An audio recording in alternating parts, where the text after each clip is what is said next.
10-Minute Jazz Lesson Podcast, episode 340.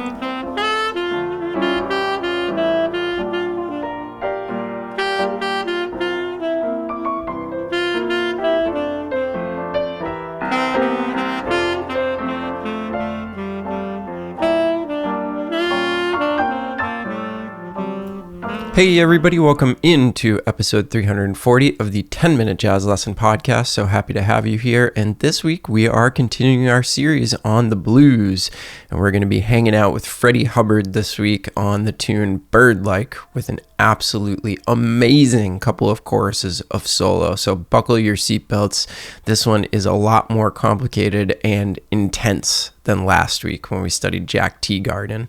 So before we jump into the show, like we always do, wanted to remind you this is a listener-supported podcast, which means people like you keep this podcast coming out in the form of a small monthly donation, and we use the Patreon platform for that. So if you are somebody that wants to join up, get a PDF for every single episode, audio examples, all kind of fun stuff, go to our website, 10minutejazzlesson.com, click on one of the Patreon banners, get yourself signed up today. Quick shout out to some new patrons. Thank you to our new $5 patrons, Matthew, Matthias, and Efok. Thank you to our new $3 patron, Sabine. And thank you to Thomas and Jason for editing your pledges from $3 up to $5. So again, if you want to join the over 350 people over there supporting the show and getting fantastic jazz education materials in return, go to our website, 10minutejazzlesson.com, click on one of the Patreon banners, and get yourself signed up today. So today we're going to be looking at Freddie Hubbard's solo on Bird-Like, and we're going to look at the second and third choruses because I think that they fit really, really well together.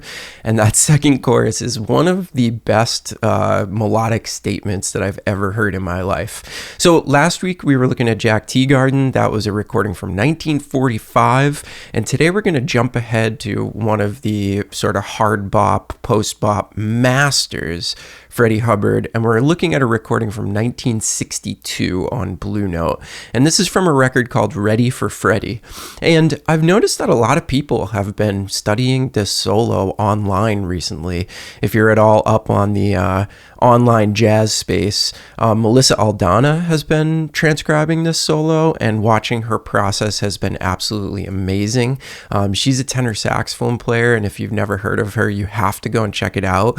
But the really amazing thing about the way that she's been transcribing it is she's been transcribing it actually in Freddie's register. So on tenor saxophone, that's like all altissimo, basically, which has been pretty amazing. I also have a couple of students in my jazz intensive program that are looking at this solo, which has been really great. And it's all around just one of the more interesting solos that are out there, and Freddie just completely displays his mastery on this. This is really Freddie Hubbard in his prime, when he was really at the top of his game. He was recording with everybody, putting out records of his own, and it's just a marvelous solo. So I highly recommend going and transcribing the entire thing. I have just gotten started on it and done like the first 3-4 choruses, but it is very, very worth it. All right, so I'm going to do something a little bit different this week. I am going to play this solo a cappella, and the reason for that is I want you to notice how much you can actually hear the changes. Even though there's a bunch of really, really complicated stuff going on, Freddie is just a master of letting you know that he's playing over the blues form and nothing else.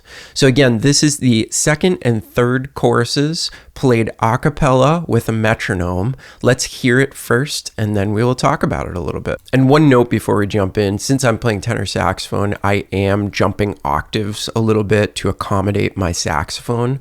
The transcription on your PDF is in the true trumpet register, but I'm going to have to jump around a little bit. All right, let's check it out.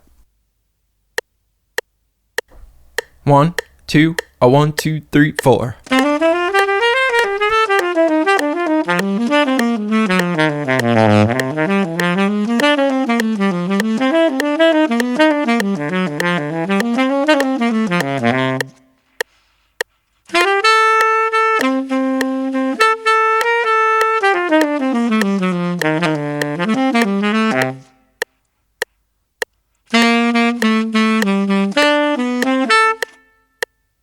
So you can hear just a completely ridiculously awesome solo statement. And there's quite a big difference between the second and the third choruses. And that's what I want to talk about this week, is how Freddie really stacks these two very different ways of playing over the blues right next to each other, and what some of the advantages to that are. So if we were to break down everything that's happening harmonically in the first chorus, we'd be here for an hour. So I'm not going to do that, but I do want to mention a couple of things that are going on in the first chorus that'll at least get you started on your analysis of what he's doing here. So Freddie has this really, really cool way of, in certain parts of the form, namely bar 4 and bar 8, of really propelling the solo into the next 4-bar phrase. And he does that by using what's called secondary dominance. So in bar 4, he's using the concert F7 chord as a 5 of 4 and introducing a bunch of tension and chromaticism into that bar. So I want you to study what's going on in bar 4. All right. And then the second place is, as I mentioned, bar 8. So what he's doing is he's using a 2-5 of 2 to propel him into that 2-5 progression in bar 9, right? In bar 9, we have this 2-5-1 progression back to the key of F. But in bar 8, we have a concert A minor 7 to concert D7 that's leading us to that concert G minor 7 chord.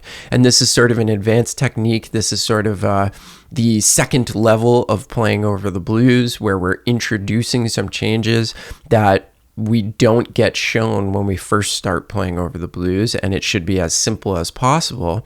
This is where the real master musicians are introducing these other cadences to bring us into the traditional 2-5-1 in bar 9. And what Freddie plays over bar 8 is this really cool, like, almost sequence. So I really want you to study what's going on in bar 8. Now, of course, the rest of the measures contain a beautiful wealth of information and a lot of lessons that Freddie's trying to teach us. So one of the other things that I want you to check out in some of the other measures is sometimes Freddie starts the measure and on the strong beats plays a chord tone, and then in other measures he doesn't. And I want you to try to figure out, like, why and how. And, you know, it's good practice for us when we're playing bebop or post-bop music to play chord tones on the strong beats. But just like everything in jazz, as soon as we set a rule for ourselves, we see that one of our favorite musicians breaks that rule.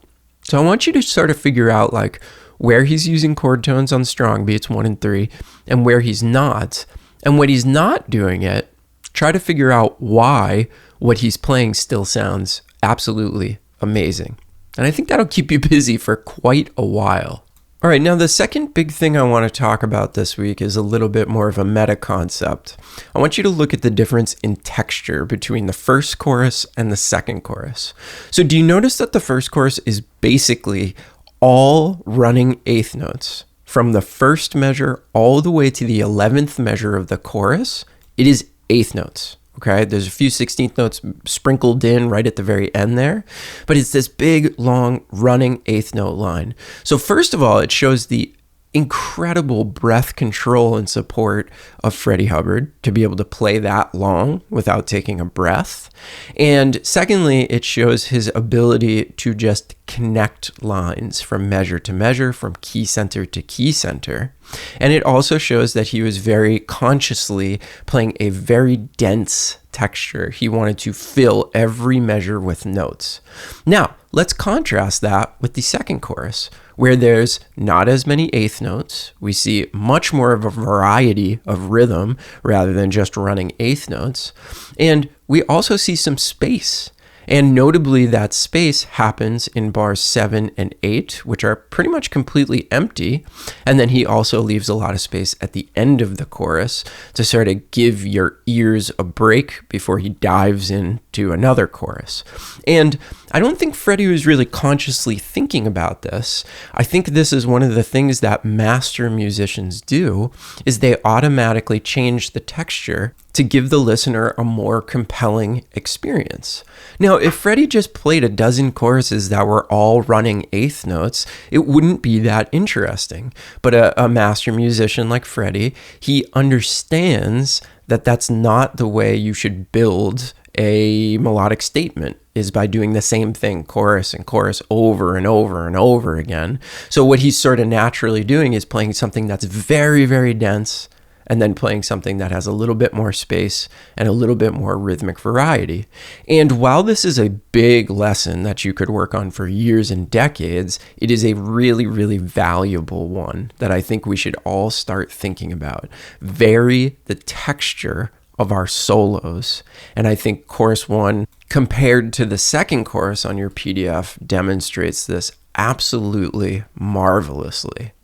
So I hope you get something out of this. Really study the harmonic language in that first chorus, well, and the second chorus, but really in the first chorus, it's like a masterclass on connecting measures and connecting chord changes. And really shoot for coming up with a couple of takeaways from that chorus on top of the stuff that I've talked about. Again, pay close attention to bar 4 and bar 8, and you will realize that he's doing some really cool things to propel him into the next 4-bar phrase. And then think about that larger concept, one of contrasting your choruses with different textures and densities. And I think you'll get a lot out of this simple 2-chorus statement. Also, you should probably go and transcribe the entire thing. I know that's what I'm going to be working on because it is just such an incredible solo and it's really hard. So if you're not ready for this, that's cool. But if you do feel like you're ready, I would dive right into this. What an awesome, amazing solo. Let me know if you have any questions. Hope you enjoyed the episode. Remember, you can grab the PDF of everything that we're talking about by going to 10minutejazzlesson.com, clicking on one of the Patreon banners, and becoming a supporter of the show. That way, you know it will keep coming out week in and week out in high quality. Thanks, everybody. Hope you're having a great week, and we'll see you next week with another episode. Bye.